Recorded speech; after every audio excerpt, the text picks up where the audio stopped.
The way Zechariah was teaching his little child, kasisilang pa lang ng anak niya, tinuturuan na niya, tandaan mo ito anak, tandaan mo ito sabi. And I'm sure the child understood.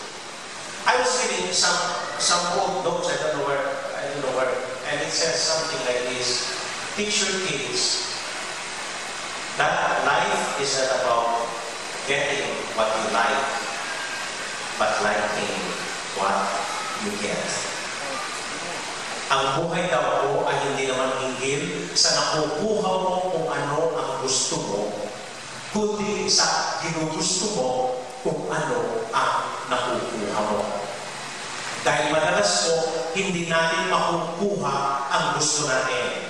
Teach your children that. Masih mo makanami yung aspor, masih makanami yung panikuan ng babi, ingay ganda ng karet, masih makanami yung panusin.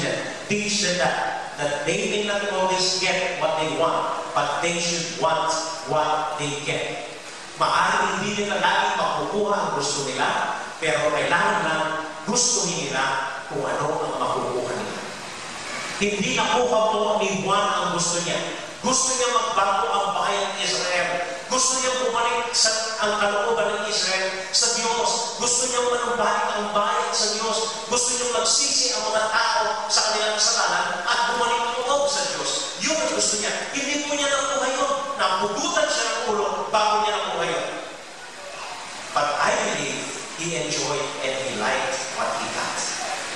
Living in the desert, preaching about the justice of God, preaching about the forgiveness of sins. I'm sure he enjoyed every minute of that. Maaaring hindi niya nakuha ang gusto niya na magbago ang bayan ng Israel. Dahil nga po sabi ko, napugutan ang ulo bago niya nakuha ang gusto niya. But I believe he enjoyed every minute. That he was living in the desert, he was eating simple foods, dressing simply like a real prophet, and preaching about the word of God. I have to admit to you, marami po sa mga bata ko at gusto ko sa buhay ko, hindi ko nakuha. Pati po itong last assignment ko, pati yung mga nakaraan kong assignment. Marami po nakuha ko sa buhay ko bilang pare. Marami sa mga gusto ko, hindi ko nakuha. At marami sa mga gusto ko po sa buhay. Ang gawin, palagay ko, hindi ko na makukuha hanggang mamatay ako.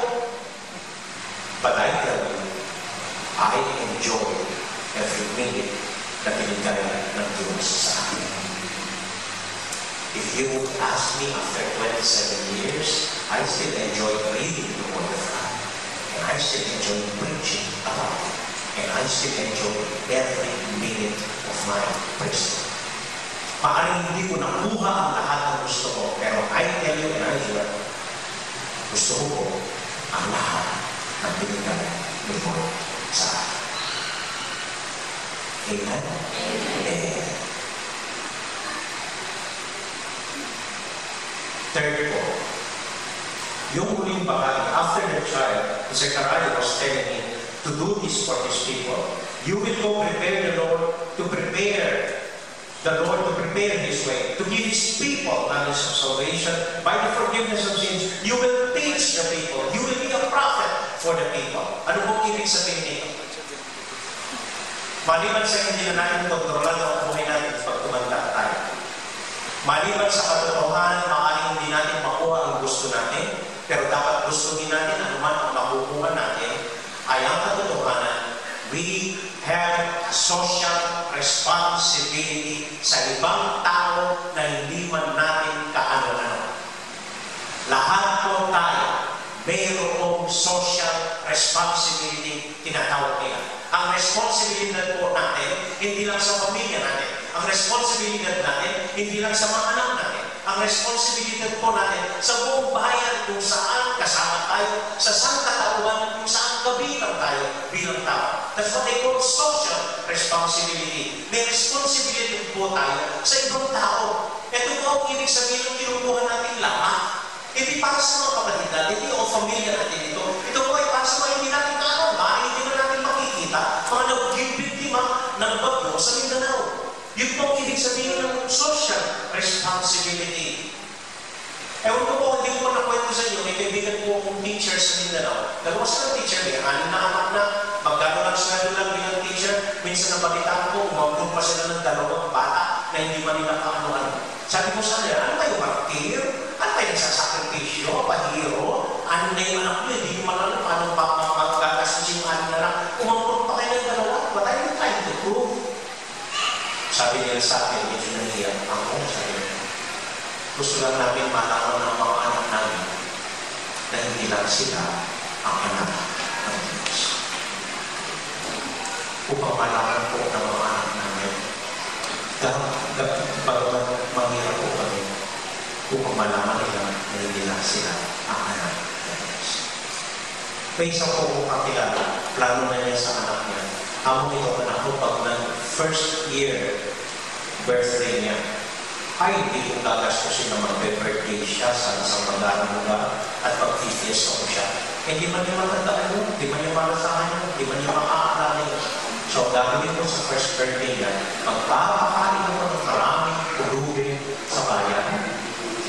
And then later on, pag matanda na yung anak ko, ipukwento ko sa kanya, yung first birthday niya, nagpakain siya ng maraming bata na hindi man niya kaano-ano. That is social responsibility. I was talking with a friend kanina po who is working with the Commission on Audit and NEDA, National Economic Development, NEDA, authority that is working there. And nag-audit po, nag-planning, and he's telling me, sabi niya, aminin ko. At ano naman natin ito? Nung panahon na dating presidente, halimbawa, 100 yung budget para sa mahihirap. Pag dumating sa mahihirap, piso na lang. Dahil ang dami namin mga kat, ang dami namin mga terms na i-invento kung sa mapong ito, kung sa mapong ito. So pagdating sa tao, piso na lang. Pero wala ka-antay. Alam ko niya talaga ako, very vocal na beses, pero wala ka. Sige mga sa nakapupo ngayon sa Pinoy Sigurds. They're doing something and hopefully with the new budget matupad na yung 100 na para sa mahirap, pagdating sa mahirap ay 100 pa rin. Responsibilidad po ng gobyerno, hindi para sa mayaman. Tayo po ng mayaman ang mag-isa. Responsibilidad ng gobyerno para sa mahihirap na hindi po kayo ng mahihirap. Kaya ang problema, yung para sa mahirap, nakukurako, naku 40%, na-under the table, at pag dumating na sa mahirap, wala na. Kaya kami kung lumalabas sa NGO, mga foundation, mga private persons, giving help sa mga mahirap, dahil wala yung ginagawa ito. Puro na lang utos. So, 10 years old, pagod na ako sa mga utos mo, sawak na ako, ayaw ko na. Tataas ako, magpapalutan ako, at magsasariling buhay na ako. Tahimik lang yung nanay, nagayaan niya yung anak niya. So, nagbalot itong si Junior na mga damit niya sa bag. Pinarayban niya, lumabas sa pinto, nagpaalam sa nanay. At wala siya. Pinayaan lang ng nanay, hindi kumipipog yung nanay. Paglabas sa kanya niya, sinara niya yung pinto at nag-standby siya sa kabilang pinto. Maybe she knows something. Mamaya-maya siya masari. Ilang minutes lang may kumakato. Binuksan niya yung pinto, bumabalik itong si Junior, dala-dala yung bag. Sabi na nga, kala ko maglalayas ka, magsasabi ka na, ano nangyari? Sabi ni Junior, wala akong pamasahin. At amimik, bumalik sa bahay.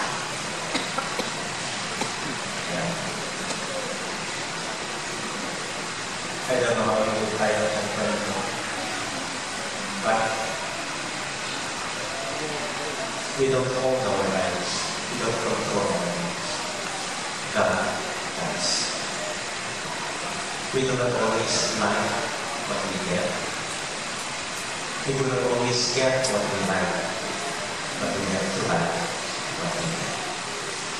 And lastly, may responsibility po tayo sa isa't isa. Hindi pwede sabihin, ayaw ko na, aalis na ako, magpapalitan.